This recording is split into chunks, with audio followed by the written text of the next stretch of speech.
알려드리겠습니다. 이번 주 주일은 교회 소풍입니다. 덕신공원 현장에서 11시에 예배를 드리겠습니다. 똑같이 예배 드리고 우리 교회 셔틀 차량 운행하는 그 시간표대로 그렇게 운행을 하고요. 오시면은 10시 반 정도에서부터 밑에서부터 또 버스가 아니고 승합차 운행해서 오르막에 올라오는데 어려움이 없도록 이렇게 도와드리도록 하겠습니다. 점심 또 교회에서 또 간식과 또 커피 준비하고 있고요. 오실 때에 물 하나 가지고 오시고, 또 혹시 자리가 필요할지 모르니까 자리 정도 이렇게 준비하시면 되겠습니다. 예배 드리고 점심 먹고 또 레크레이션과 간단한 교제하고, 그렇게 조금 쌀쌀한 날씨가 될 거라고 예상을 합니다. 기상청에서 그렇게 지금 예보하는 것 같은데, 조금 옷을 이렇게 좀 따뜻하게 보온될 수 있는 옷을 입고 오시면 좋겠습니다. 그리고 이제 우리 교회에서 늘 하던 그 행사인데, 11월 1일부터 21일까지 다니엘 기도회, 이제 영상도 보여드리고 해야 되는데, 이번 주에 영상을 송출해야지 했는데 이번 주가 소풍이라 영상은 그 다음 주에 보여드리기로 하고, 일단 구두로만 알려드립니다. 11월 1일부터 21일까지 다니엘 기도회 할 때는 우리 예전에 해왔던 것처럼 예배가 다 다니엘 기도회로 집중이 됩니다. 주일 오후 찬양 예배나 또는 새벽 기도, 또 수요 예배도 다니엘 기도회 시간으로 맞춰서 그렇게 하는 거 잊지 마시고, 또 많이 참여하셔서 또 다니엘 기도회 통해서 은혜 받으시기를 바라겠습니다. 자, 옆에 분 보시면서 인사 한번 하실까요? 말씀을 깨닫는 은혜가 있길 축복합니다.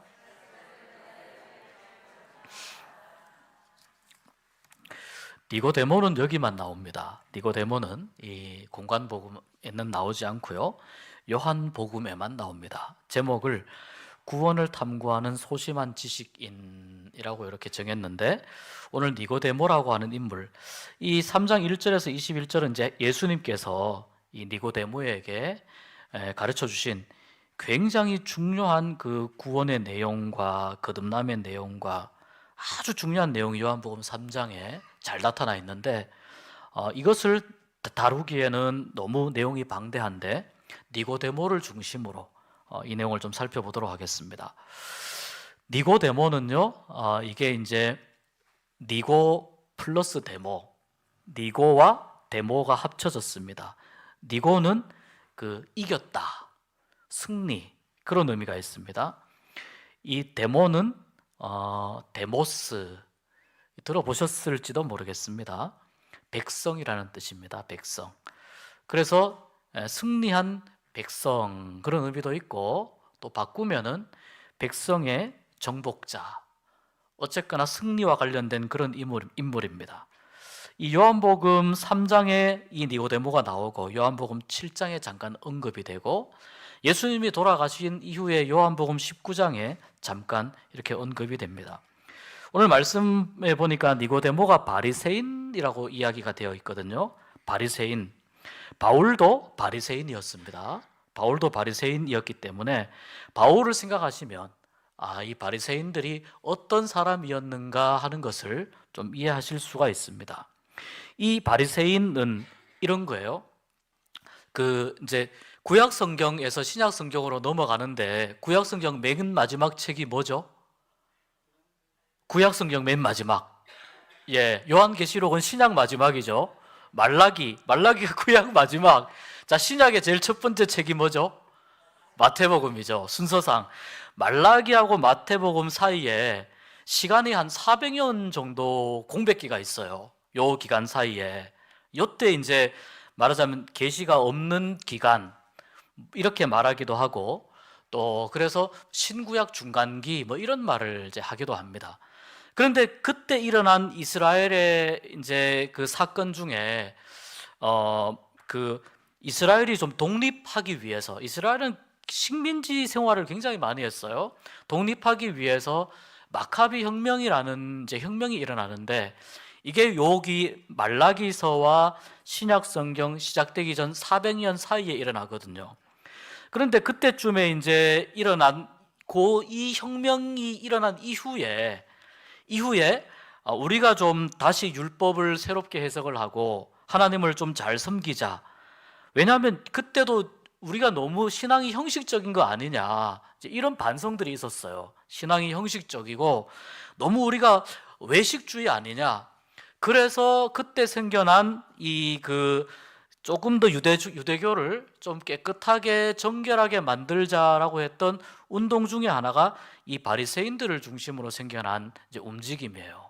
바리새인들이 이때부터 이제 시작이 되는데, 이때부터 시작이 돼서 처음에는 아주 좋은 흐름으로 갔는데 시간이 점점 지나면서 예수님 시대에는 이 바리새인들도 너무 자기들이 만든 이 규칙, 규약 이런 것들에 또 얽매여 가지고, 그래서 바리새인들이 굉장히 강한 이 이스라엘 사람들에게 영향을 미치는 좀 기득권 세력 비슷한 이제 그런 집단이 되어 버렸습니다.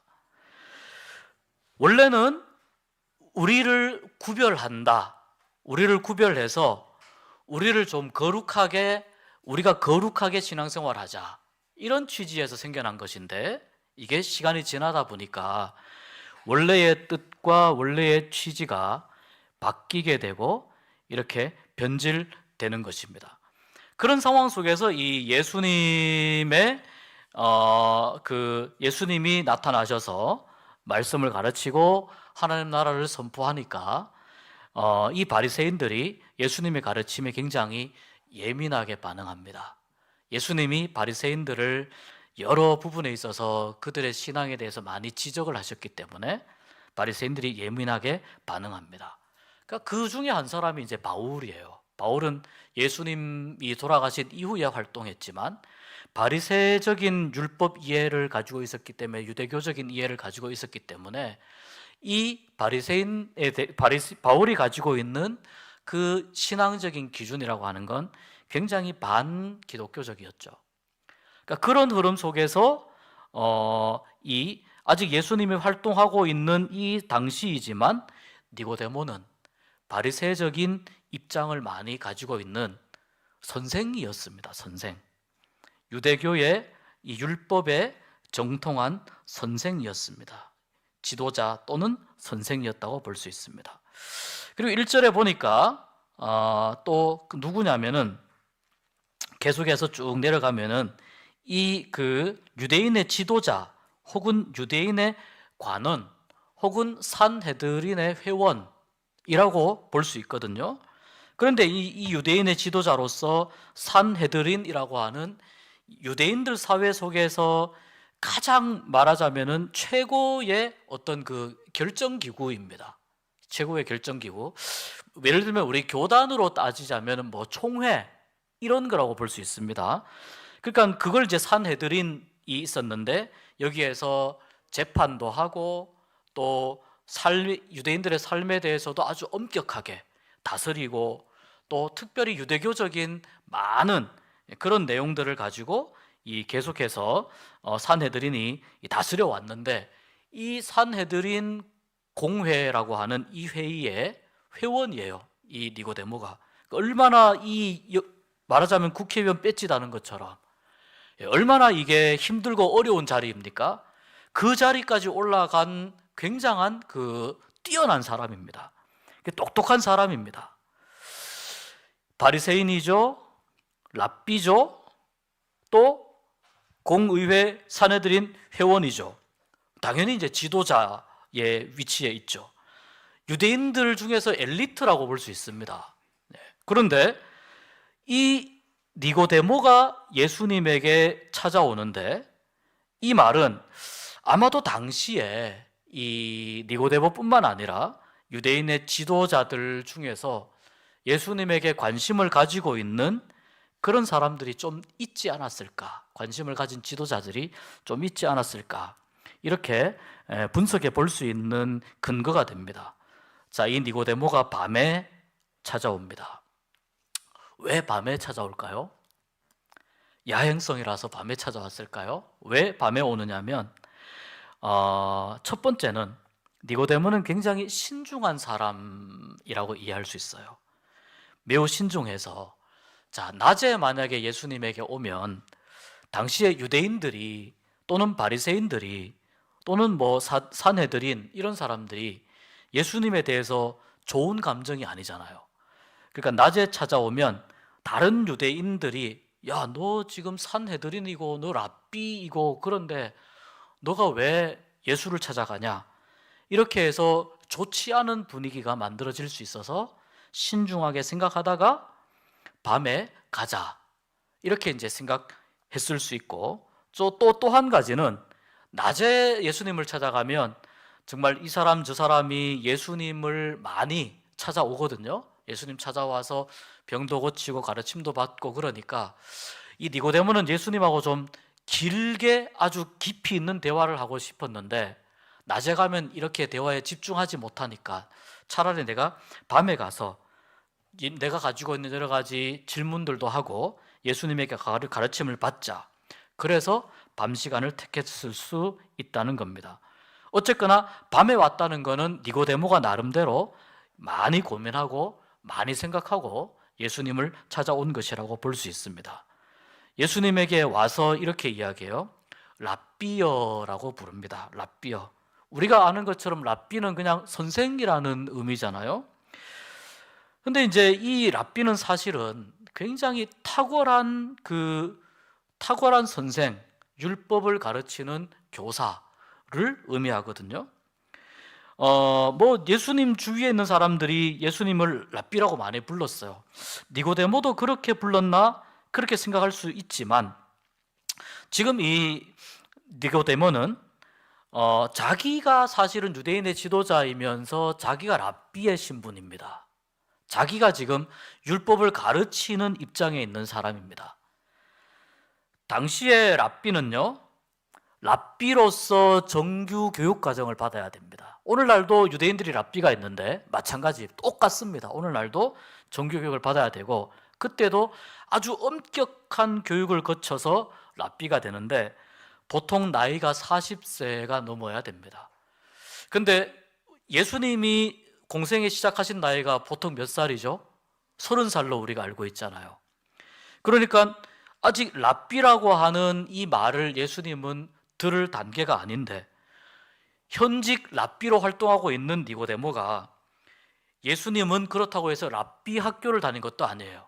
오늘날로 말하자면 뭐 신학교, 신대원 이런 걸 볼 수 있는데 이렇게 다닌 것도 아니란 말이죠. 근데 그럼에도 불구하고 이 니고데모가 예수님을 랍비라고 부릅니다. 이 말은 니고데모가 예수님을 어느 정도 인정하고 있었다는 것을 의미합니다. 니고데모가 예수님을 어느 정도 인정했다. 예수님의 가르침에 대해서 사전에 조사를 많이 했고 예수님에 대해서 많이 알아보았고 예수님이 굉장히 탁월한 무언가를 갖고 계시는 분이다. 이것을 알고 있었다는 겁니다. 그래서 니고데모가 예수님에게 이렇게 이야기합니다. 당신은 하나님에게서 온 선생입니다. 하나님에게서 온 선생입니다. 당신은 하나님께로부터 오신 선생인 줄 내가 알고 있습니다. 이런 뜻이 이렇게 예수님에게 이야기합니다. 이 니고데모가 예수님에게 이렇게 이야기한 것은 예수님이 어떤 분인지 또 예수님이 지금 어떤 일을 하고 있는지 이런 것들을 어느 정도 이해는 하고 있지만 하나님의 아들입니다 이런 의미는 아니잖아요. 아직은 하나님의 아들입니다 이건 아니기 때문에 예수님이 하나님의 아들이거나 혹은 예수님이 메시아이거나 이런 거에 대한 아직 그 깊은 생각은 없는 거예요. 그러나 무언가 예수님을 만나서 이야기하면 자기가 고민하고 있는 어떤 부분이 좀 해결되지 않을까. 그렇게 해서 니고데모가 지금 예수님에게 찾아온 겁니다. 예수님에게 찾아왔는데 예수님이 이 니고데모에게 하신 말씀 중에 3절에 보니까 사람이 거듭나지 아니하면 하나님 나라를 볼 수 없느니라. 사람이 거듭나지 아니하면 하나님 나라를 볼 수 없느니라. 거듭난다는 말 우리에게 너무 익숙한 말입니다. 거듭, 반복이잖아요. 2번, 재탕 이런 의미가 있잖아요. 근데 거듭난다 이 말은 또 다른 어떤 의미가 있냐면 위에서부터라는 의미가 있어요. 위에서부터. 두 번 이런 의미도 있고 위에서부터 이런 의미도 있고 또 어떤 의미가 있냐면은 근원에서부터 이런 의미도 있어요. 그러니까 다시 두 번 또는 위에서부터 또는 근원에서부터 이런 거듭이라고 하는 말 플러스 거듭난다. 그러면 자, 다시 태어난다 또는 위에서부터 태어난다 또는 근원에서부터 태어난다. 이런 말이 되는 거거든요. 이 말은 바로 사람이 자기 스스로 할 수 없는, 자기 스스로 어떻게 몸부림쳐도 할 수 없는 것에 대해서 이제 예수님이 지금 가르침을 시작하고 있는 겁니다. 위로부터 난다, 위로부터 다시 태어난다, 이런 의미면 이것은 바로 오직 하나님만 하실 수 있는 것이다. 그런 의미가 있는 거죠. 이 거듭남의 모든 이 과정이 그래서 오직 하나님의 은혜와 하나님의 능력으로만 가능하다. 왜냐하면 위에서부터 다시 태어나는 것이기 때문에 오직 하나님의 은혜와 하나님의 능력으로만 가능하다라고 하는 것을 거듭난다라고 하는 말로 가르쳐주고 있습니다. 그러니까 거듭난 사람은 어떤 사람이냐? 100% 전적으로 하나님의 은혜로 거듭났다는 것을 고백하는 사람이라는 거죠. 그래서 거듭난 사람은 다시 죄의 자리로 돌아가려고 하지 않고 거듭남의 은총과 기쁨을 더 적극적으로 누리기 위해서 애쓰는 삶을 살게 된다는 겁니다. 내가 위에서부터 태어났기 때문에, 다시 태어났기 때문에 내가 어디를 보고 가느냐? 이제 위를 보고 가는 삶이 되는 거예요. 위를 보고 가는 삶은 어떤 삶이냐? 하나님의 은혜와 하나님의 기쁨과 하나님의 은총과 하나님의 사랑과 위로를 누리는 삶이 된다는 겁니다. 그러니까 위로부터 난 사람이기 때문에 그 다음에 뭐라고 이야기합니까? 거듭나지 아니하면 하나님의 나라를 볼 수 없느니라. 거듭난 사람은 하나님의 나라를 볼 수 있느니라. 이렇게 되는 거죠. 그러니까 하나님의 나라를 볼 수 있는 사람은 하나님의 능력으로 거듭난 사람만 볼 수 있는데 하나님의 나라를 어떻게 볼 수 있습니까? 우리가 체험하면서, 경험하면서 하나님의 나라를 맛볼 수 있다는 것입니다. 이것이 하나님의 나라를 본다는 의미입니다. 우리가 경험하는 거예요. 이따가 성령에 대해서 설명하면서 경험하는 것을 말씀드리겠지만 하나님 나라를 본다는 건 우리가 하나님의 나라를 여러 모양으로 우리가 경험한다는 뜻이 됩니다. 근데 니고데모가 묻습니다. 사람이 늙었는데 어떻게 다시 날 수 있습니까? 다시 두 번째 모태에 들어갔다가 날 수 있습니까? 예수님은 지금 하늘나라의 이 구원의 거듭남의 비밀을 이야기하시는데, 자, 니고데모는 아직 영적으로 이것을 이해할 만한 충분한 그런 준비가 되어 있지 않아요. 그래서 니고데모는 예수님이 하신 영적인 말씀을 어떻게 받아들이느냐? 그것을 자기가 가지고 있는 인간적인 이해로 이것을 받아들이는 거예요. 하나님의 말씀을. 그래서 거듭남의 의미를 육체적으로 다시 태어나느냐? 그래서 이렇게 묻는 거예요. 하나님의 말씀을 인간의 생각으로 이해하면 이렇게 반응할 수밖에 없다는 겁니다. 예수님께서 말씀하십니다. 그게 아니다. 그런 게 아니고 물과 성령으로 거듭나야 된다고 3장 5절에 말씀합니다. 물과 성령으로. 하나님 나라에 들어갈 수 없다, 하나님 나라를 볼 수 없다, 하나님 나라를 경험할 수 없다, 다 같은 말인데 물과 성령으로 거듭나야 된다는 거예요. 물은 쉽게 말하자면 씻어내는 걸 의미해요. 물은 씻어내는 걸 의미해요. 자, 이 성령에 대해서, 우리가 성령에 대해서 참 쉽지 않거든요. 성령에 대해서 거듭나는 건 어떤 의미가 있는가? 우리가 성경을 한번 찾아보겠습니다. 사도행전 2장 38절을 한번 보겠습니다. 사도행전 2장 38절입니다. 네, 우리 화면에 나와 있는데 같이 한번 읽어보겠습니다. 베드로가 이르되 너희가 회개하여 각각 예수 그리스도의 이름으로 세례를 받고 죄 사함을 받으라. 그리하면 성령의 선물을 받으리니. 성령의 선물을 또는 성령을 선물로 이렇게도 이제 볼 수 있습니다. 너희가 자 보세요. 회개하여 각각 예수 그리스도의 이름으로 세례를 받고, 자, 이 세례는 이제 물로 받는 세례죠. 이 세례를 받기 전에 필요한 것이 뭐냐면 회개하는 것이죠. 내가 주님께로 돌아가겠다. 이 세례 요한도 외쳤고 예수님의 말씀 가운데에도 있었던 회개하고 주님께로 돌아와라. 세례를 받아라. 세례를 받고 그리고 죄사함을 받으라. 그 다음에 무엇을 또 받는다고요? 성령을 선물로 받는다고요. 물과 성령으로라고 하는 말은 결국 우리에게 무슨 뜻이냐면 죄사함의 은혜와 용서. 나의 죄가 사해졌습니다. 깨끗해졌습니다. 하나님이 당신의 죄를 다 용서해 주셨습니다. 이것을 상징적으로 보여주는 세례와 그 다음에 또 한 가지, 이 세례 플러스 하나님의 백성이 된 사람들에게 하나님이 주시는 성령, 성령님의 은혜와 성령님의 은사와 성령님과 함께하는 이 삶을 통해서 우리는 물과 성령으로 거듭나는 것이 어떤 의미인가 하는 것을 조금 알게 됩니다. 그래서 베드로가 이야기한 이 말, 회개하여 각각 예수 그리스도의 이름으로 세례를 받고 죄 사함을 얻으라. 그리하면 성령을 선물로 받으리니. 이 말은 예수님이 말씀하신 물과 성령으로 거듭난다고 하는 이 말을 잘 설명한 그런 말씀이라고 볼 수 있습니다. 그런데 이 니고데모가 궁금해하는 것 중에 하나는 이 성령에 관한 것입니다. 성령에 관한 것입니다. 성령에 관해서 니고데모가 많이 궁금해하고 또 그것이 어떤 것인지 잘 이해를 하지 못합니다. 그래서 예수님께서 3장 8절에 그 성령에 관해서 이렇게 말씀합니다. 같이 한번 읽어보겠습니다. 바람이 임의로 불매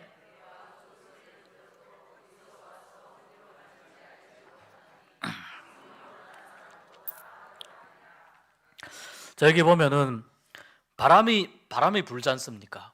태풍이 오든 뭐 북풍이 오든 남풍이 오든 바람이 자기 멋대로 분다는 거예요. 임의로 자기 마음대로 부는데 소리는 듣지만 이 바람이 어디에서 출발해서 어디로 가는지에 대해서는 아무도 모르거든요. 어디에서 와서 어디로 가는지에 대해서는 눈으로 볼 수가 없잖아요. 그런데 바람이 이렇게 부는 소리를 듣고 지금 바람이 부는구나. 나뭇잎이 흔들리면은 지금 바람이 불고 있구나. 내 얼굴에 와서 바람이 부딪히면 지금 바람이 불고 있구나. 이걸 알게 된다는 거예요. 그래서 이 바람은 뭐냐면은 우리가 바람이 불 때 바람이 부는 것을 내가 직접 느끼면서 바람을 알게 된다는 거예요. 비록 눈으로 볼 수는 없지만. 그래서 바람이 불어오는 것을 느끼면서 바람이 여기 있구나, 바람이 부는구나 이렇게 직접 확인하지만 이것이 어디에서 와서 어디로 가는지는 우리가 알 수 없는 것처럼 성령님의 역사하심도 성령님의 임하심도 이와 같다는 거예요. 성령님이 눈에 보이는 건 아니란 말입니다. 물론 성경의 특별한 그 말씀 중에 예수님이 그 세례를 받았을 때에 성령이 비둘기처럼 내려오셨다. 또 예수님이 승천하신 후에 이 마가다락방에서 120명의 예수님의 제자들이 기도할 때에 성령이 불의 혀같이 임하셨다. 이런 특별한 경우에 성령이 눈에 잠깐 보이는, 눈으로 확인할 수 있는 특별한 현상이 있기는 합니다. 그러나 대부분의 경우에 우리는 대부분의 경우가 아니고 거의 모든 경우에 아주 특별한 예외를 두고 모든 경우에 우리는 성령님을 볼 수 없어요. 성경에서 이야기하는 이런 특별한 경우 외에는 성령님을 보질 못합니다. 그렇지만 성령 받으신 분들 경험으로 아실 겁니다. 성령님을 내가 볼 수는 없지만 갑자기 내 마음이 막 뜨거워집니다. 그리고 내 안에서 갑자기 내가 알지 못하는 언어들이 막 튀어나오기 시작합니다. 갑자기 내 눈에 이상한 환상이 보이기 시작합니다. 내 몸이 뜨거워지고 나도 주체하지 못할 만큼 눈물이 막 쏟아집니다. 내가 어릴 때부터 지었던 죄들이 영화 필름처럼 팍팍팍팍 화면이 지나갑니다. 성령님이 우리에게 임하시는 여러 현상들 중에 하나예요.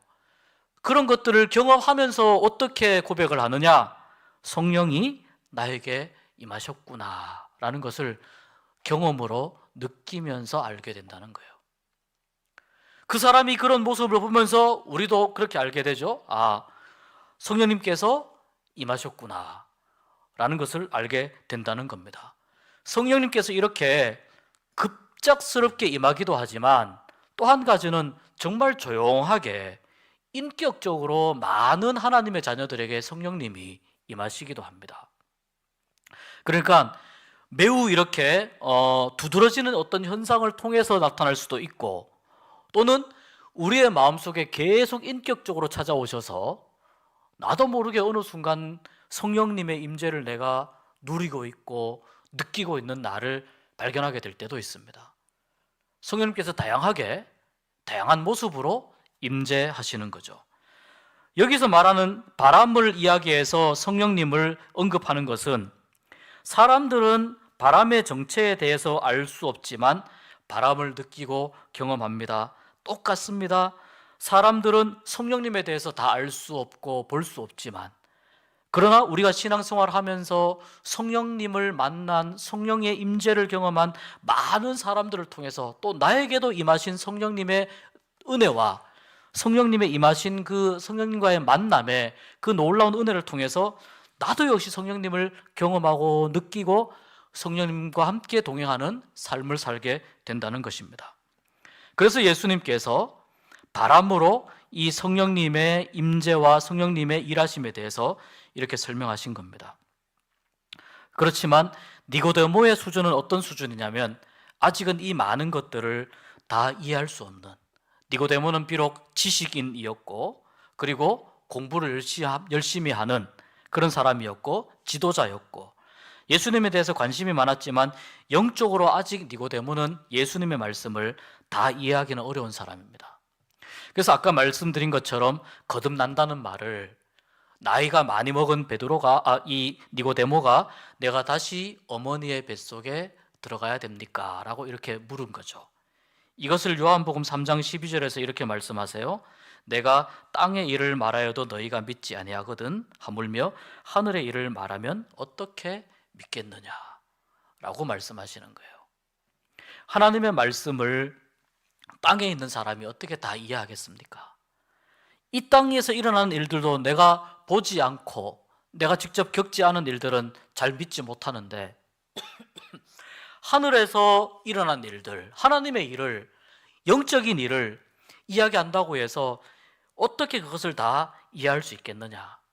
그러나 예수님은 이렇게 말씀하시면서 우리가 잘 알고 있는 이 세상을 구원하기 위해서 이 땅에 오셨다고 하는 유명한 말씀, 요한복음 3장 16절, 17절의 이 유명한 말씀을 니고데모에게 계속해서 가르쳐주고 계십니다. 16절, 17절 우리 같이 한번 읽어보겠습니다.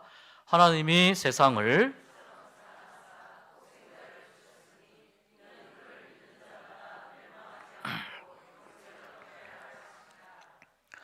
그 아들을 세상에 보내신 것은 세상을 심판하려 하심이 아니요 그로 말미암아 세상이 구원을 받게 하려 하심이라.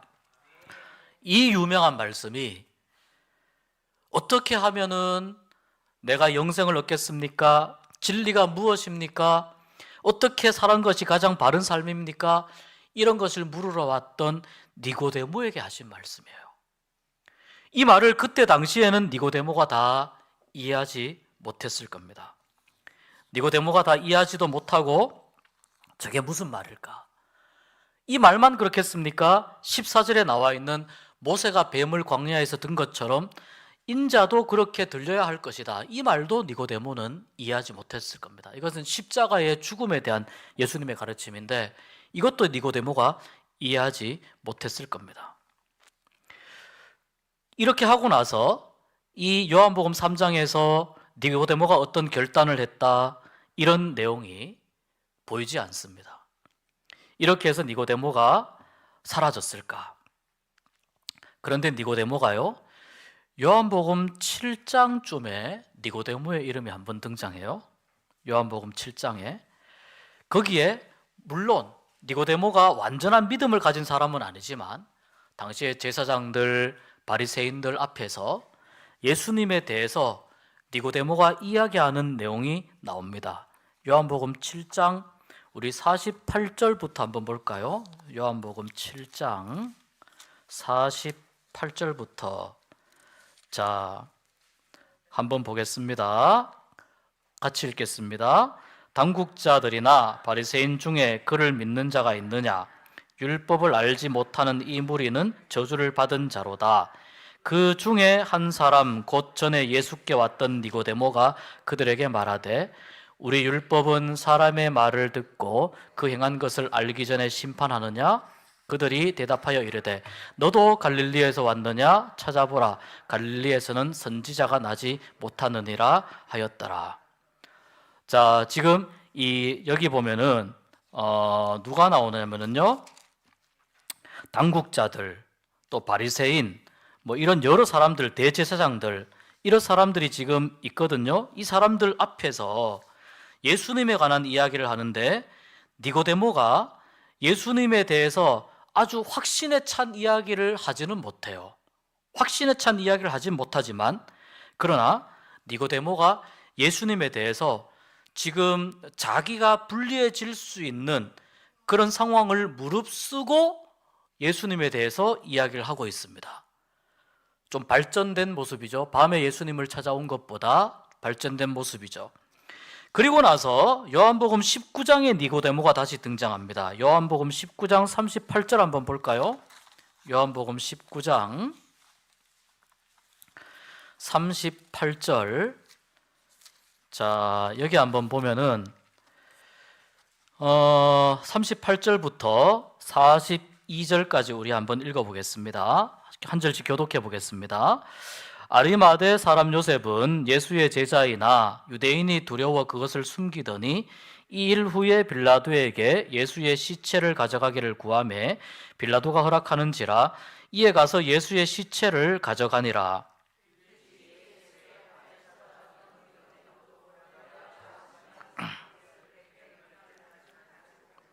네, 여기까지 읽어도 되겠습니다. 예수님 지금 돌아가셨는데 아리마대 요셉도 예수님의 제자였지만 자기를 숨기고 있었어요. 그런데 이때 빌라도에게 가서 예수님의 시체를 달라고 이야기해요. 자, 그 다음에 39절에 일찍이 예수께 밤에 찾아왔던 니고데모도 몰약과 침량 섞은 것 100리트라쯤 가지고 온지라. 이 시신에게 바르는 이제 그 물품이란 말이죠. 이것을 장례를 준비해서 니고데모가 가지고 옵니다. 예수님의 장례에 지금 드러내고 니고데모가 참여하고 있습니다. 처음 예수님을 만났을 때는 예수님의 가르침에 대해서 제대로 대화가 안 될 만큼 잘 이해하지 못했습니다. 중간쯤에 보니까 예수님에 대해서 이야기하긴 하는데 용기를 많이 내지 못한 상태에서 이야기합니다. 예수님이 진리이심을 이때도 많이 고민했을 겁니다. 한편으로는 예수님에 대해서 내가 조금 더 강하게 이야기할 걸. 그런데 그렇게 하지 못합니다. 그런데 요한복음 19장에 와서는 아예 예수님의 장례를 위해서 자기가 아예 이 몰약과 향료를 아예 준비를 해가지고 와서 그렇게 예수님의 장례에 참여하는 것을 볼 수 있습니다. 처음에는 너무너무 니고데모가 소심했어요. 다른 사람들의 눈치를 봤어요. 밤에 예수님을 찾아와서 어떻게 거듭날 수 있습니까? 조심해서 묻습니다. 또 약간은 믿지 못하는 그런 모습도 보입니다.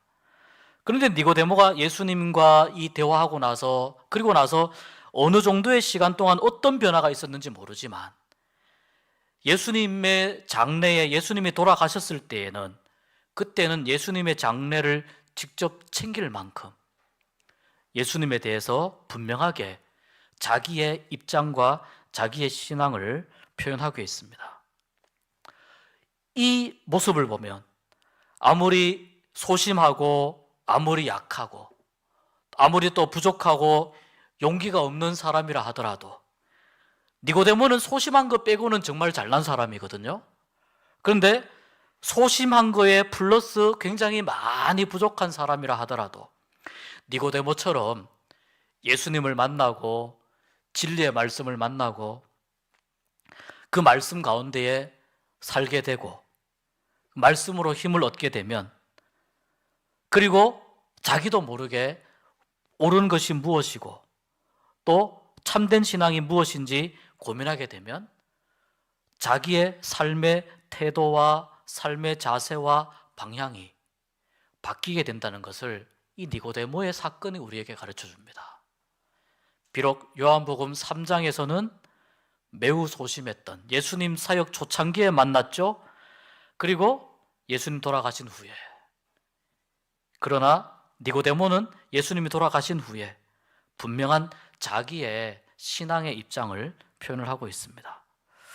그래서 이 니고데모의 사건은 우리에게 이런 질문을 하게 됩니다. 나는 지금 예수님을 진정으로 만났는가? 이런 질문을 하게 합니다. 나는 예수님을 진정으로 만났는가? 나는 아직도 소심하고 부족하고 약하고 용기가 없고 나는 아직도 변화되지 않은 그런 모습인가? 아니면 예수님을 진정 만나서 나는 변화된 모습으로 주님을 따라가고 있는가? 이런 질문을 하게 됩니다. 또 한 가지는 니고데모처럼 이렇게 학식이 뛰어난 사람이라 하더라도, 명예를 누리고 엘리트의 삶을 살고 있다 하더라도 어쩌면 인생의 가장 중요한, 인생의 진짜 목적인 이 구원과 거듭남에 대해서는 잘 모를 수 있다는 거죠. 왜냐하면 이것은 예수님을 만났을 때에, 말씀을 깨달을 때에 말씀을 통해서 우리가 알게 되기 때문에 잘 모를 수가 있습니다. 오늘 말씀처럼 이 물과 성령으로 거듭난 자라야 하나님 나라를 볼 수 있다고 하는 이 말은요, 우리가 예수님을 따르기 위해서, 우리가 하나님 나라를 맛보기 위해서, 우리가 신앙생활을 하기 위해서 우리에게 회개가 필요하고 우리에게 성령의 충만함을 힘입어야 하나님의 말씀을 깨닫게 되고 하나님께서 가르쳐 주시는 하나님의 나라를 우리가 누리고 경험하게 되고 맛보게 된다는 뜻입니다. 니고데모는 비록 밤에 예수님께 찾아왔습니다. 소극적이라고 볼 수도 있고 또 예수님과 좀 조용히 대화하기 위해서 그랬을 수도 있는데, 예수님은 어떤 것을 보시냐면 예수님께 찾아왔다는 그 사실을 예수님은 인정해 주시는 거예요.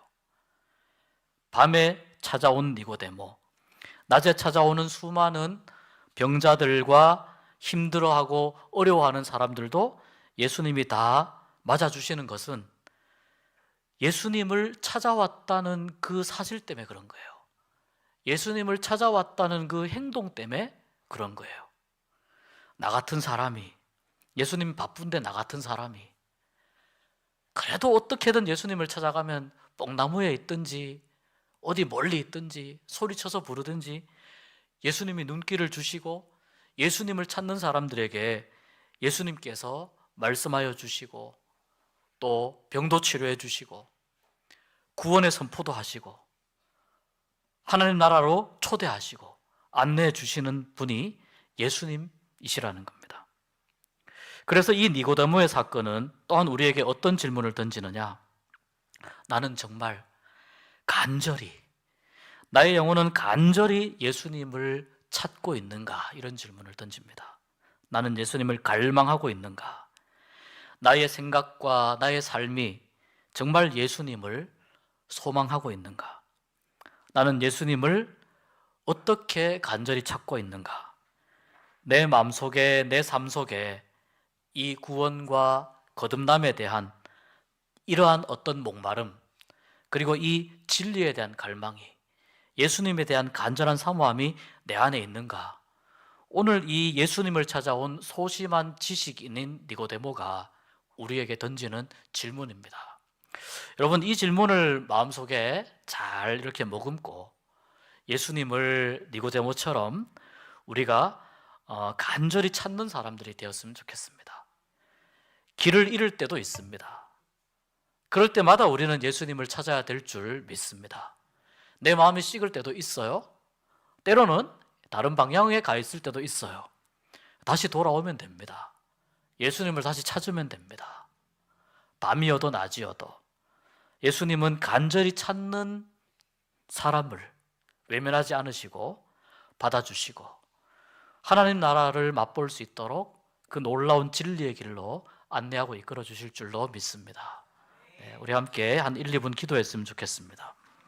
하나님 아버지, 나는 예수님을 간절히 찾고 있습니까? 예수님을 나는 만나고 있습니까? 하나님, 나는 예수님을 만나고 정말 내가 변화되고 있습니까? 우리 이 시간 한 1, 2분 정도 예수님을 찾기 원합니다. 간절히 만나기를 원합니다.